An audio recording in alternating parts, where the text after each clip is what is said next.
সুপ্রিয় দর্শক বন্ধুগণ, আমাদের জীবন প্রতিনিয়তই পরিবর্তনশীল। জীবন কখনো কারোর জন্য থেমে থাকে না। জীবন চলতে থাকে তার মতো করে। ঠিক তেমনি ভাবে উসমান হাদি আর আমাদের মাঝে বেঁচে নেই। তিনি চলে গেছেন পরগমনে।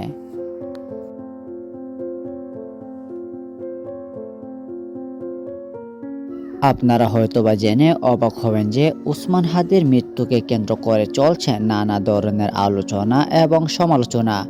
কে বা কারা এর সাথে যুক্ত, সরকার তার তদন্ত করছে।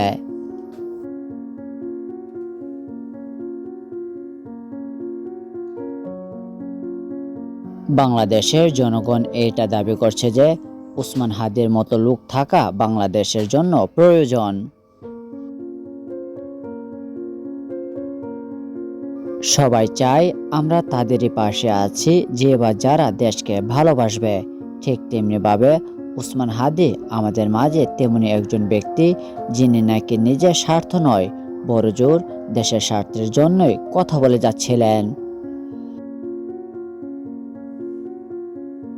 দর্শক বন্ধুগণ, ভিডিওটির মধ্যে আমরা আপনাদেরকে দেখানোর চেষ্টা করছি উসমান হাদির লাশ সিঙ্গাপুরের জেনারেল হসপিটাল থেকে বাংলাদেশের হযরত শাহজালাল আন্তর্জাতিক বিমানবন্দর এসে পৌঁছেছে।